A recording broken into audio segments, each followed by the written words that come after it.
Bowlers, balik lagi di channel Head Shoes Indonesia.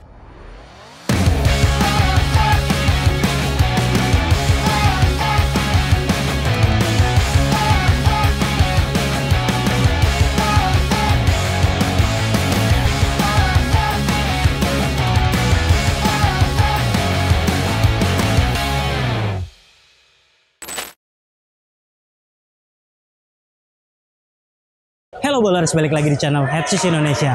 Banyak yang bilang kalau versi ini lebih enak dari versi yang pertama. Dan ini adalah Nike KD 3 Pro Throw. Sepatu yang sekarang bobotnya jadi lebih ringan. Kemudian dia juga tampilannya tetap menarik. Nike dengan performa modern tapi punya desain yang retro. Nah, sepatu ini dirilis pertama kali tahun 2011. Dan buat Anda yang tertarik dengan sepatu ini, kalian bisa pre-order langsung ke headshoes.store. Seperti apa performanya? Saksikan video ini sampai selesai.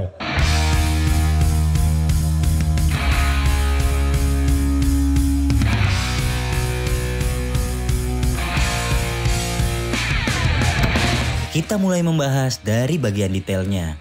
Untuk box, seperti biasa hitam polos dengan tulisan KD berwarna gold tepat di tengahnya. Sementara identitas di sepatunya ada lubang di lidah, kemudian ada tulisan LE di kanan dan 2011 di tali bagian bawah. Di belakang ada KD 35, tulisan Flywire di samping dan KD di telapak.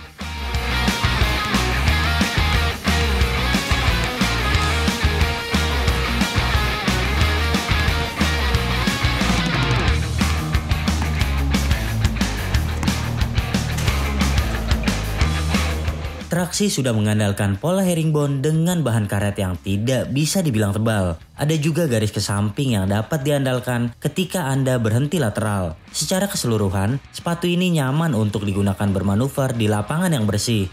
Namun traksinya butuh waktu penyesuaian. Di awal penggunaan, ia terasa kaku dan tidak mudah menempel. Butuh waktu beberapa kali penggunaan untuk membuatnya lebih pakem.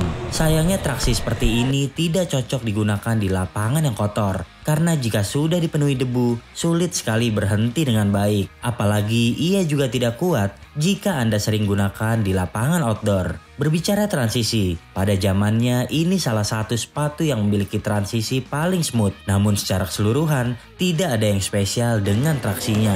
Sebaiknya gunakan sepatu ini di lapangan terbaik Anda. Nilai 7,5 untuk traksi.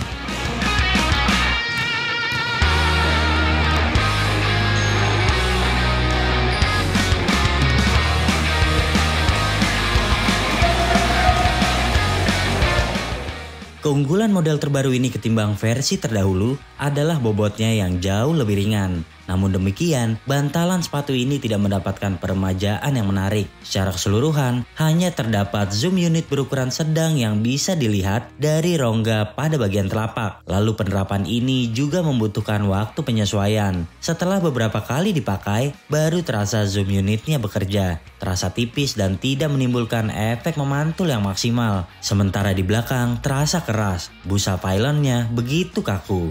Mengingat Nike KD era sekarang, rasanya penerapan ini sudah jauh ketinggalan. Kemudian insole juga tidak terlalu empuk. Bantalan secara keseluruhan masih identik dengan versi retro. Pada awal penggunaan tentu Anda tidak akan merasa nyaman. Oh iya, rasa lapangan pada sepatu ini juga tidak begitu terasa. Pada eranya, ia mementingkan impact protection ketimbang perasaan rendah ke lantai. Nilai 8 untuk bantalan.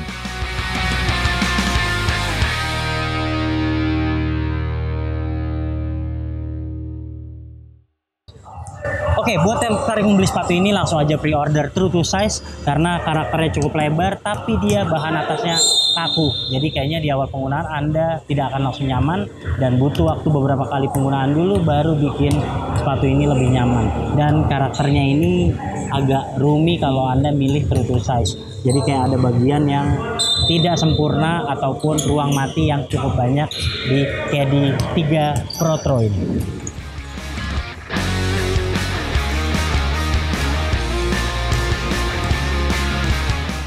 Sewajarnya sepatu 2011, ia dipersenjatai dengan bahan kulit sintetis yang banyak. Sebagian berwarna solid dan sebagian lainnya dibuat glossy agar tampak menarik. Meski keren secara tampilan, celakanya bahan atas sepatu ini tetap saja kaku seperti model terdahulu. kami merasa kurang nyaman di awal penggunaan. Walaupun ketika digunakan, sepatu ini selalu menjadi pusat perhatian. Bagian lidah tergolong tipis, tidak ada busa tebal untuk membuat tempurung kaki lebih nyaman. Lalu di pergelangan, paddingnya juga tidak terlalu banyak, hanya cukup untuk membuat bermain cepat.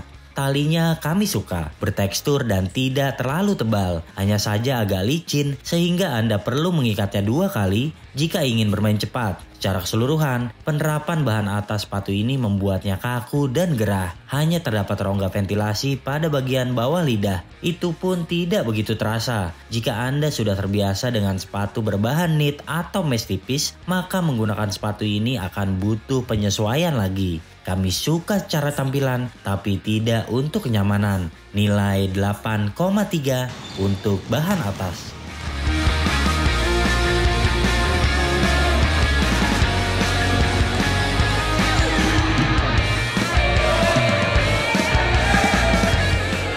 Sepatu ini tergolong stabil berkat kehadiran TPU plastik yang tertanam di tengah hingga ke belakang. Ketika mendarat dengan kencang, sepatu ini mudah menapak sempurna meskipun redaman bantalannya tidak terlalu baik. Kemudian di bagian depan, sistem flywire kala itu menjadi teknologi terbaru yang menyenangkan. Fitur ini dapat membuat kaki terbungkus dengan baik didukung ikatan tali yang kencang. Namun begitu, ruang di bagian depan terasa lebar. Padahal kami sudah memilih true to size, tapi masih banyak ruang sisa yang cukup mengganggu. Celakanya lagi, bagian depan begitu kaku, jadi sulit untuk membungkus kaki dengan baik pada bagian tersebut. Lalu di bagian tengah, ada strap pendek yang dapat membantu kuncian di bagian tersebut lebih baik. Pada KD4, bahkan strapnya sudah dibuat lebih panjang hingga menutup sistem pertalian. Beranjak ke belakang, jepitan di bagian Achilles kami rasa cukup menyenangkan. Paling tidak bisa menjaga slip di tumit pada sepatu ini. Secara keseluruhan,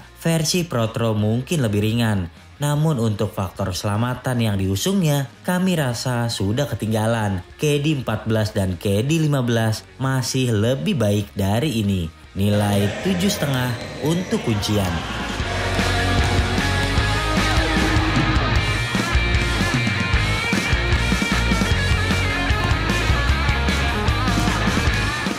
Yap, pada eranya Nike KD merupakan sepatu yang paling terjangkau. Karena KD sendiri ingin sepatunya bisa dimiliki semua kalangan. Namun versi Protro sepertinya ada kepentingan lain. Karena KD3 Protro sudah bukan barang murah. Secara retail ia dijual $130 dan tidak rilis di Indonesia.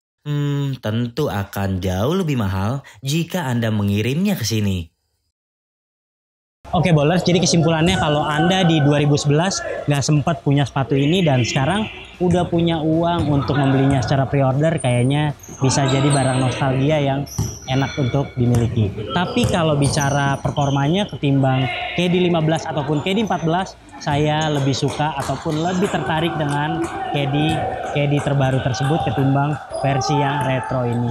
Nah, sepatu ini tuh bisa dibilang punya tampilan yang retro, yang keren, tapi sekarang dibalut dengan performa khas sepatu zaman sekarang. Oke, secara keseluruhan karena sepatu ini tidak mudah didapat dan kita juga menilai kalau performanya kurang menarik ketimbang versi zaman sekarang. Jadi secara keseluruhan Headshoes memberikan nilai sepatu ini 7,9 dari 10.